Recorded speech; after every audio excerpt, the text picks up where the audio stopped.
Assalamualaikum warahmatullahi wabarakatuh. Perkenalkan kami dari kelompok 12. Di sini kami akan mempresentasikan tugas besar yang telah kami kerjakan dengan judul eh, klasifikasi dataset aritmia dengan menggunakan algoritma eh, K-nearest neighbor sama decision tree.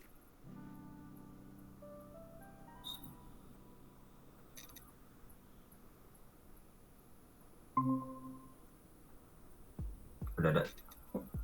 Sudah. Oke.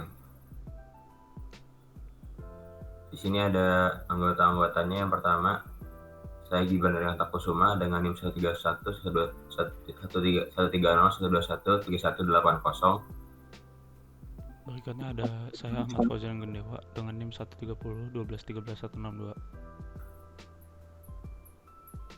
Tina masih di mute.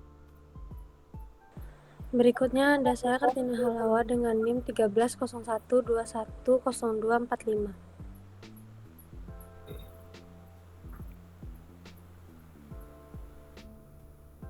Baik.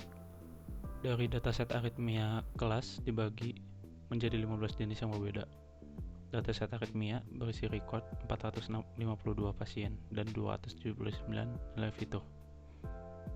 Dalam pemrosesan data dilakukan pengecekan nilai yang hilang atau nol dan didapatkan bahwa terdapat 400 sesan data yang hilang.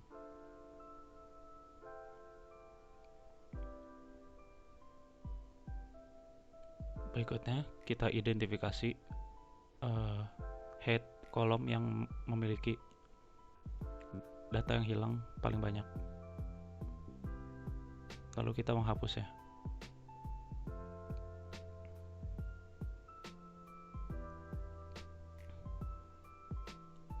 Berikut dapat dilihat bahwa grafik dengan kondisi normal memiliki jumlah terbanyak dan persentase paling besar.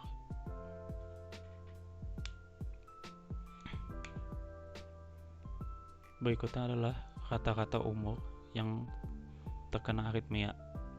Paling banyak ada di umur 70 tahun.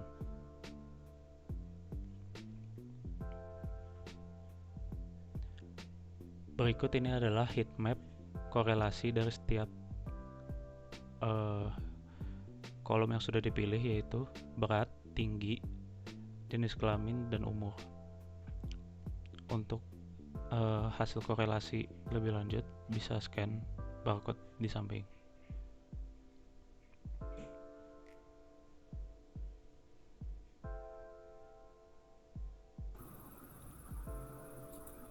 Baik, akan saya lanjutkan. Di tugas kali ini kami menggunakan metode KNN dan metode decision tree. KNN sendiri adalah metode klasifikasi non-parametrik yang sederhana namun efektif dalam banyak kasus.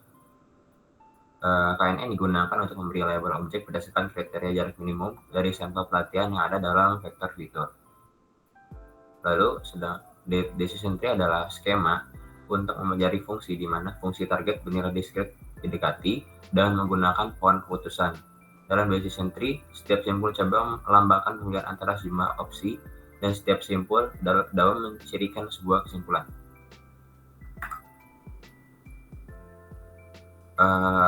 Di dalam dataset ini, sebelum kita melakukan pengujian menggunakan algoritma KNN dan decision tree, kita melakukan scaling dan splitting dataset, di mana kita memisah dataset menjadi dua bagian, yaitu tren akurasi sebesar 70% dan tes akurasi sebesar 30%. Itu dapat terlihat dengan pada codingan pertama, yaitu text size 0,3, yang artinya teks akurasi diberikan nilai sebesar 30%. Lalu masuk ke dalam modeling, di mana kita akan memulai untuk melakukan pengujian algoritma dengan kita pertama-tama masukkan library yang akan digunakan untuk pengujian algoritma dan membuat variable result untuk menyimpan akurasi dari algoritma. Di sini ada metode KNN. Kita membuat sebuah perulangan, di mana perulangan ini akan menginputkan K dan diproses. Dan seperti lihat pada gambar, setiap inputan K, tren akurasi dan tes akurasinya akan menurun. Lalu setelah itu kita menghitung jarak Euklidean dari KNN, di mana kita juga membuat sebuah perulangan dengan range 1 sampai 10, di mana setiap baris pada matriks memakai jarak Euclidean dari data uji terhadap semua data latih. Sebagai contoh yang pada gambar, misal 49 sampai seterusnya itu adalah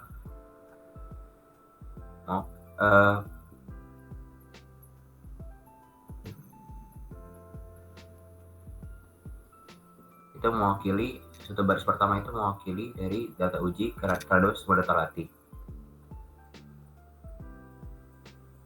Dan seterusnya baris kedua mewakili jarak poin dari data uji kedua terhadap semua data latih dan seterusnya.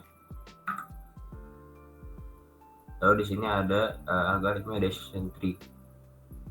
Dibanding yang sebelumnya yang KNN menggunakan key value, di sini kalau di decision tree itu menggunakan max depth, dan codingannya hampir mirip-mirip, dimana kita membuat perulangan dimana setiap pertambahan dari max depth-nya berkebalikan dengan KNN, dimana setiap pertambahan K-nya dia akan berkurang, sedangkan kalau decision tree ini jika pertambahan max depth-nya dia tren akurasi dan tes akurasinya akan bertambah.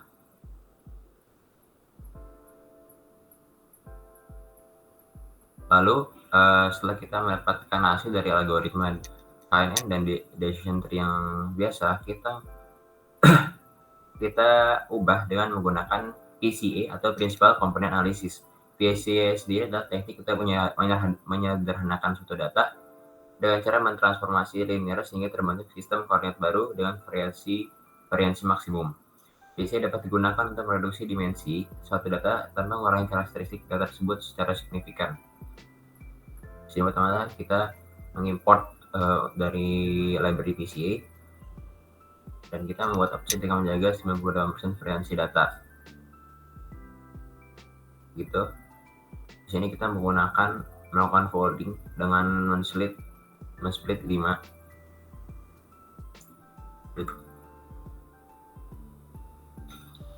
Nah, berikut adalah KNN yang telah digunakan PCA. Untuk codingannya sendiri hampir masih sama dengan yang sebelumnya, yaitu kita melakukan perulangan. Saja di dalam perulangannya kita menggunakan variable dari PCA yang telah dibuat. Untuk hasilnya sendiri, setiap pertambahan K masih sama, yaitu tren akurasi dan tes akurasinya akan berkurang setiap pertambahan K. Fungsi KNN ini menggunakan PCA adalah proses menggunakan metode Principal PCA sebagai tahap pemrosesan sebelum menerapkan algoritma k-nearest pada KNN atau pada data. Codingan ini digunakan untuk menghitung dan membandingkan akurasi model KNN dengan variasi nilai K. Lalu ada decision tree yang menggunakan PCA, di mana codingannya jika membuat perulangan dan setiap pertambahan max depth-nya tren akurasi dan tes akurasinya akan bertambah. Model DT ini dibangun dengan data yang sudah direduksi menggunakan PCA.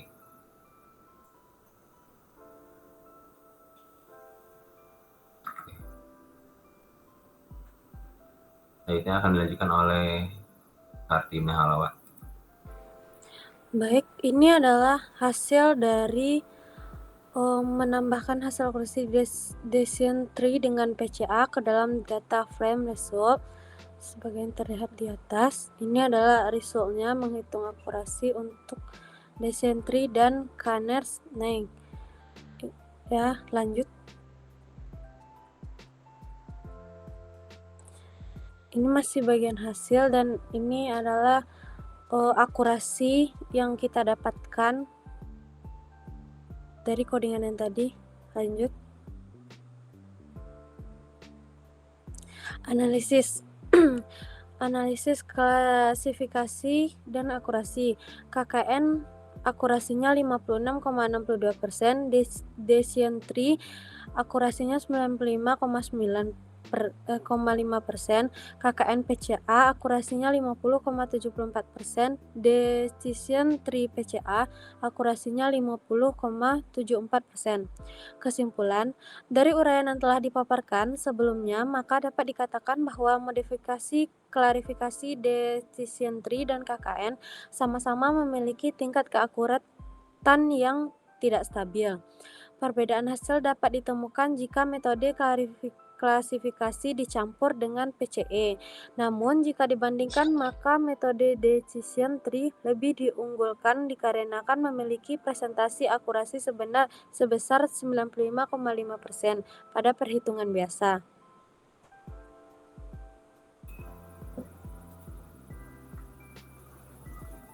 Baik, mungkin cukup segitu dari kelompok 12. Terima kasih, mohon maaf jika ada salah kata dan masih ada kekurangan. Wassalamualaikum warahmatullahi wabarakatuh.